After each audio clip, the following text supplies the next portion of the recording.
They will not accept civilization as long as they are free. This stark assessment captured the immense gulf between cultures.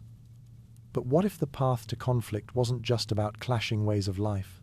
What if the very individuals tasked with diplomacy, the Indian agents, were sometimes the ones fanning the flames through broken promises and outright fraud, turning peace efforts into precursors for more bloodshed? It's a chilling thought that betrayal sometimes wore an official coat. The plains, once mislabeled the Great American Desert, were distinct from the prairies, characterized by a general lack of timber due to persistent winds and annual fires. The primary Native American tribes creating disturbances were concentrated between the Platte and Arkansas rivers. Their origins remained obscure, possibly from varied sources, leading to physical and linguistic differences among them, though a common sign language existed. Their temperament was often described as taciturn, prone to dissimulation, relentlessly vengeful, wary, and possessing acute senses. They showed no inclination to adopt a civilized life while their freedom remained. From the Army's perspective, shared with frontiersmen, an Indian war was a dreaded event, something to be avoided even at great sacrifice. Such wars brought severe hardship, danger, interrupted communications, and scarcity for the troops. Yet, the Army could also be the Native Americans' firmest ally when amicable relations were sought. Contrary to some press accusations that the Army and frontiersmen fomented these wars for profit, Custer refuted this, arguing frontiersmen had no goods for lucrative contracts. Those substantial military contracts typically went to parties far from the frontier. An entity known as the Indian Ring emerged, a group benefiting from commerce with the tribes. This ring often criticized military operations, such as General Hancock's 1867 campaign. Hancock's 1867 expedition did not aim for war but for deterrence. Its purpose was to compel tribes to respect existing treaties and to address recent hostilities, with Hancock intending to operate through the Indian agents. However, prior to this campaign, Native American attacks and killings had already occurred. With the spring grass growth, the threat of a large-scale war loomed. Hancock met with Sioux and Cheyenne Dog Soldier chiefs. During their conference, the chiefs stated they had nothing new to communicate from their village. In response, Hancock advanced his command closer. Warriors deployed in a line facing the soldiers, an impressive battle formation. Hancock prepared for combat if necessary. Between the two lines, Hancock parleyed with prominent chiefs, including Roman Nose, Bull Bear, and Pawnee Killer. An agreement was reached for Cheyenne and Sioux chiefs to meet Hancock later. 2 messengers were dispatched to the village with peace overtures. Soon after, Indian agent Gurrier reported the village was dismantling lodges for materials, preparing to flee. Hancock resolved to move his troops to surround the village by night. Under cover of darkness, the encirclement was made. Custer, with a few others, entered the village on foot to inspect. It was deserted, evidently abandoned in great haste. Possessions were scattered, and a supper of dog meat was left unfinished. A mixed blood girl was discovered left behind in a lodge. The decision was made to pursue at first light.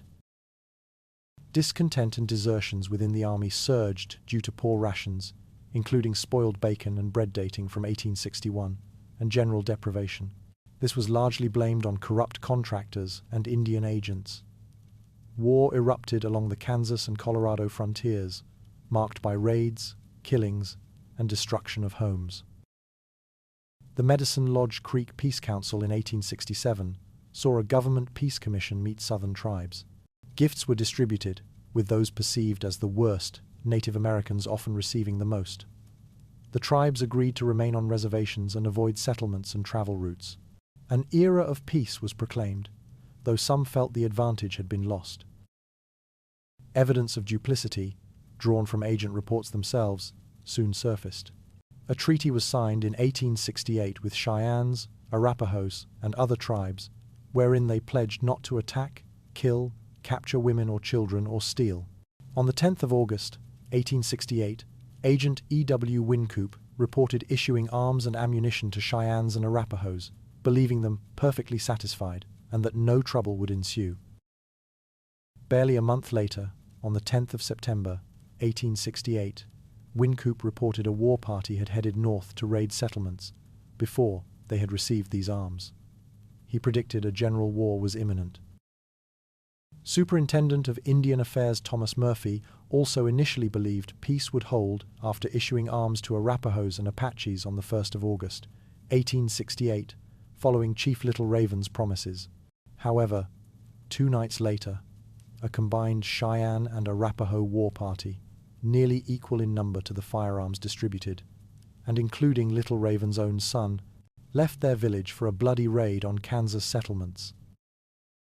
During a council on the 19th of August, 1868, Cheyenne Chief Little Rock admitted that a war party of nearly 200, including sons of prominent chiefs, had raided the Saline and Solomon settlements after receiving arms.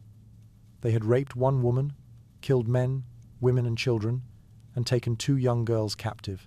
Based on Little Rock's admission, Wynkoop concluded the principal chiefs bore responsibility for these atrocities. Murphy, in his report of the 22nd of August, 1868, concurred with Wynkoop, recommending that culpable chiefs be handed to the military for severe punishment. Murphy stated he no longer trusted Native American promises, as they planned attacks, even as they received gifts and pledged peace. Wynkoop proposed concentrating peaceful Native Americans near Fort Larned under military protection and declaring war on those who refused. General Sherman rejected this, asserting the Cheyennes and Arapahoes were already at war and the army could not differentiate. He wanted peaceful groups on the reservation south, near Fort Cobb, not Fort Larned. Sherman criticized agents for attracting wandering Native Americans, deeming it too liberal to feed the old and infirm while warriors raided. He declared all Cheyennes and Arapahoes hostile for breaking the treaty and failing to surrender perpetrators, believing the army had the right to stop their annuities. Sherman was resolved to give them enough war to satisfy them. The summer campaign under General Sully saw troops concentrated on the Arkansas River. Sully faced implicit criticism for ineffectiveness. 1 soldier was captured and brutally tortured to death. When attacked, Sully ordered a retreat. A significant debate arose regarding the transfer of the Indian Agency, Bureau of Indian Affairs, from the Department of the Interior to the War Department. The Army advocated for this transfer, believing it would lead to peace and justice. The opposition, a coalition of civilian agents and licensed traders, formed a powerful, influential, and sometimes unscrupulous party, profiting from fraudulent practices victimizing Native Americans. These practices, it was argued, could only persist under Interior Department oversight. The rationale for War Department control was considered persuasive. The military inevitably assumed control during wartime. In public debate, the civilian faction held an advantage. Army officers on the frontier had limited opportunities to present their views to Congress, typically communicating only through official, unbiased channels. Civilian interests, however, lobbied actively. The Third House of Congress, the lobby, exerted considerable influence, often pushing through measures of doubtful or dishonest character. Abolishing civilian agents and traders would also strip many congressmen of patronage appointments. Corruption among agents and traders was notorious. Agents, on low salaries, rapidly amassed wealth. There was no system of accountability between agents and Native Americans for the distribution of government annuities. The latter often did not know what they were due. Agents typically distributed only a portion of the goods, with the remainder funneled to traders' stores, who were often friends or partners. These traders then sold the goods back to Native Americans at exorbitant prices. For instance, a buffalo robe valued at $15 to $20 might be exchanged for $2 to $3 worth of sugar. Chiefs openly accused agents and traders of these frauds. Army officers, aware of the injustice, were powerless to intervene. General Sheridan opined, "We can never stop the wild Indians from killing and stealing until we punish them." Under the existing policy, he noted, offending Native Americans received better rations and more blankets. The Commissioner of Indian Affairs in an 1867 report, justified an outbreak at Fort Phil Kearny by claiming it was due to the prevention of arms and ammunition sales. Custer countered that providing arms facilitated killings, and that Native Americans sought modern firearms not just for hunting, as bows and arrows were more effective for buffalo. The Army took action against arms sales. General Hancock ordered a stop to the sale of arms and ammunition to Native Americans by traders and agents. Sherman strongly supported Hancock, terming the licenses to sell an outrage. Sheridan argued that agents arming hostiles made the Army's task preposterous and suggested withdrawing troops if it continued. Sherman escalated the issue to General Grant. Grant, upon receiving Sherman's report, forwarded it to the Secretary of War, urgently calling for the Indian Agency's transfer to the War Department and the abolition of civilian agents and traders. He warned that continuing the current policy would lead to the extermination of either Native Americans or white settlers. He requested the President cease issuing licenses for arms sales to Native Americans. General John Pope wrote to Grant supporting the transfer. He argued the divided authority led to contradictory actions. The Army had no power during official peace, and only learned of violence after it occurred. Agents, he stated, avoided stationing themselves at military posts. They interfered with military operations when success was imminent, negotiating treaties Native Americans had no intention of honoring. While the Army fought in one area, agents supplied goods elsewhere, which were then used to sustain the conflict. Pope proposed unified control under one department. The Army represented force, something Native Americans understood, and they preferred dealing with military commanders for their reliability. Army officers desired peace. Agents, for financial reasons, often did not. Transferring control would eliminate the numerous army of agents and traders, saving money, as officers would not receive additional pay. Relations with Native Americans had historically been better when Army officers served as agents. This transfer was the first step toward reform. Colonel Ely S. Parker, a Seneca sachem and later Commissioner of Indian Affairs, also recommended transferring the Bureau to the War Department. He noted rapid immigration necessitated military supervision, as civilian agents were helpless to protect Native Americans from lawless whites or miners on reservations. Army officers, Parker believed, could distribute annuities more effectively and honestly. He called for abolishing the great evil of the Indian trader system.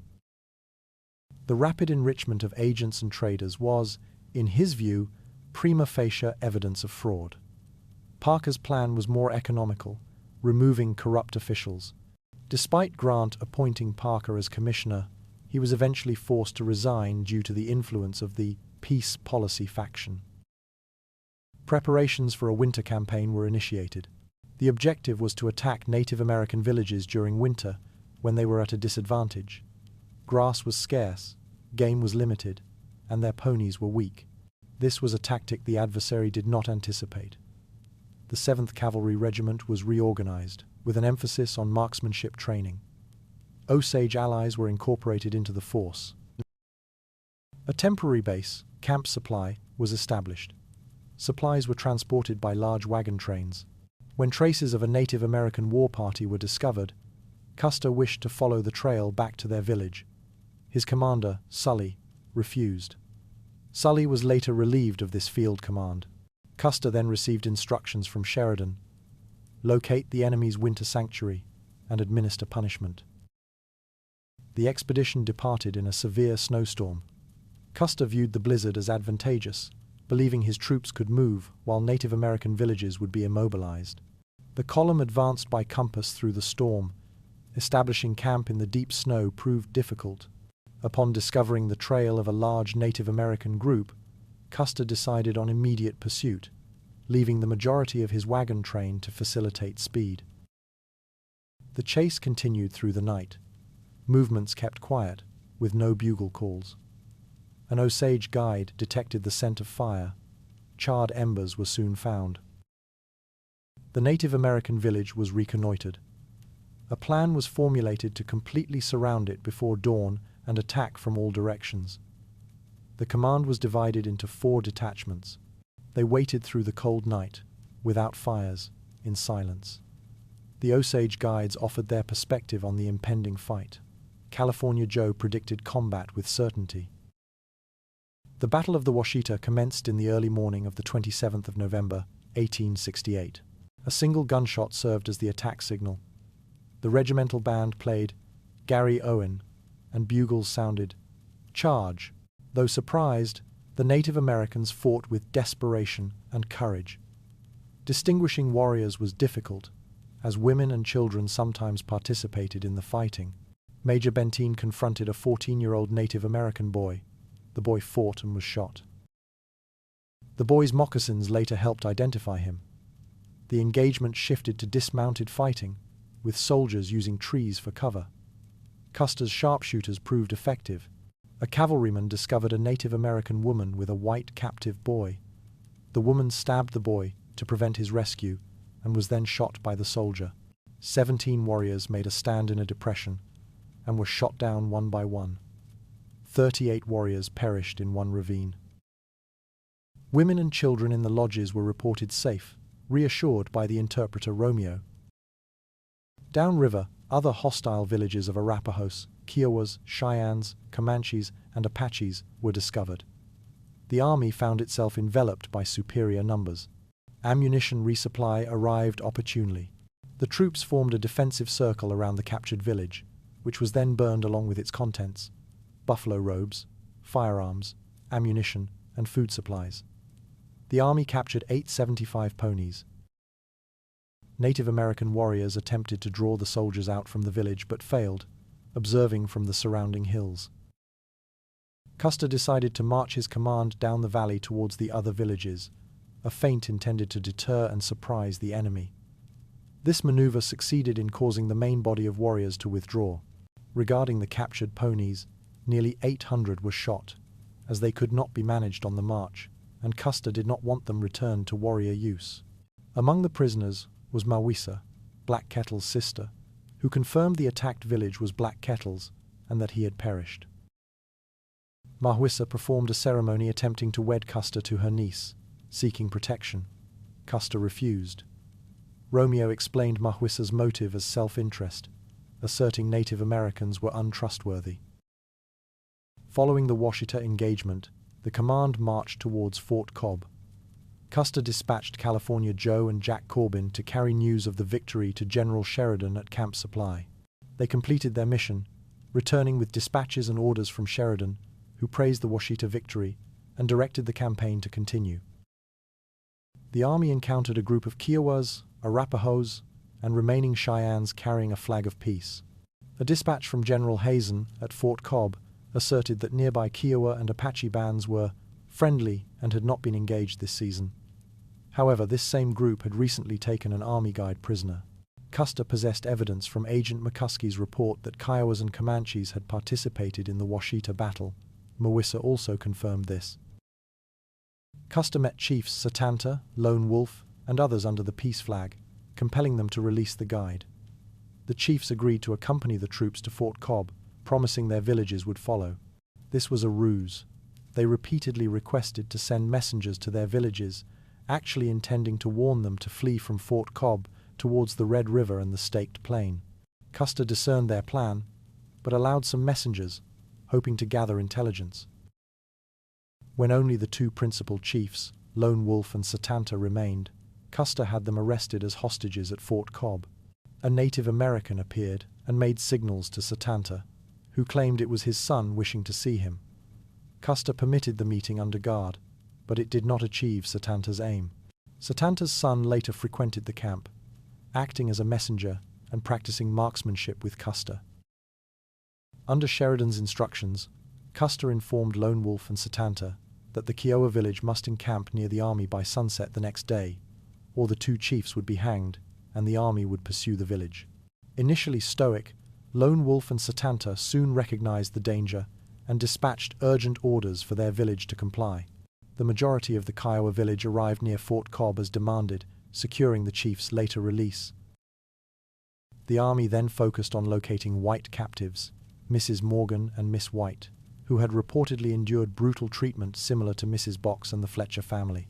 Mrs. Morgan was the sister of Brewster, a man accompanying Custer.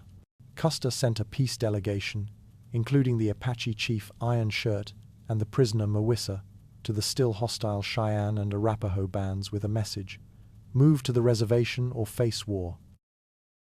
Iron Shirt returned alone after 3 weeks.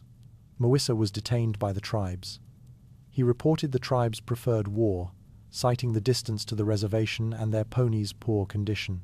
However, Little Robe of the Cheyennes and Yellow Bear of the Arapahoes desired peace and promised to visit. When the chiefs did not appear, Custer, with Sheridan's approval, rode with a small detachment of 40 men, including Brewster, to their villages to negotiate. They met the Arapahoes and held council with Chief Little Raven. The Arapahoes agreed to peace and to move to the main camp. Their village began preparations, with women working while men smoked and then departed. Little Robe went ahead to locate the Cheyennes and send signals.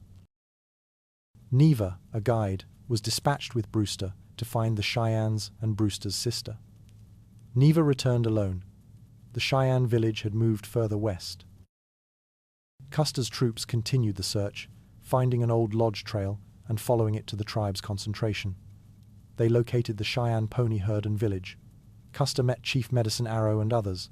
He agreed to enter the village ahead of his troops, to reassure the inhabitants, confident he would not be harmed with his soldiers nearby. He participated in a peace pipe ceremony in Medicine Arrow's lodge, though he did not smoke. Monacita, also known as Miotzi, arriving with the troops, confirmed 2 white girls were captive in Medicine Arrow's village and offered to help. Observing the village preparing to flee, Custer decided to seize key chiefs as hostages. He covertly had soldiers mingle with a group of Native Americans at his own camp. Announcing he had detected their escape plan, Custer laid down his own pistol to show he did not want bloodshed as soldiers surrounded the group. Most attempted to escape and succeeded, but 4 principal men were secured. Custer explained they were hostages for the unconditional release of the 2 white girls, noting ransom had been paid previously, and the tribe's return to the reservation. The chief selected 1 man to carry Custer's demands to the village, deliver the girls, bring the village to Camp Supply, and invite Little Robe to visit, or war would resume and the hostages executed. The messenger departed. Brewster waited anxiously. The deadline, noon the next day, passed with no news. As the army waited, the captive chiefs grew desperate. One asked Custer if he was serious. Custer affirmed he was. About an hour before sunset, 2 figures appeared on a distant hill, accompanied by approximately 20 mounted men. Custer recognized them as the 2 white girls. He sent 3 Kansas volunteer officers to meet them. Brewster, unable to restrain himself, ran to his sister in an emotional reunion. Cheyenne chiefs came to Custer's camp asking for the 3 remaining hostages' release. Custer reiterated his terms: return to the reservation, and then the hostages and Washita prisoners would be freed. The chiefs agreed. The army returned to Camp Supply, then proceeded to Fort Hays. The Kansas volunteers were mustered out. The 7th Cavalry awaited further orders. Sheridan commended the campaign's success. A relative peace settled over the Kansas frontier following the Washita campaign. Monacita was sorrowful upon departure. Romeo married a Cheyenne woman and became a trader.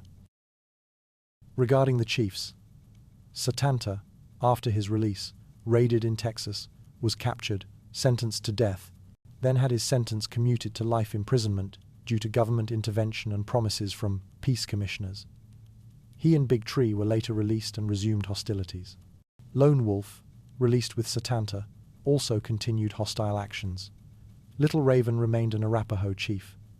Yellow Bear, 2nd chief of the Arapahoes, consistently advocated for peace.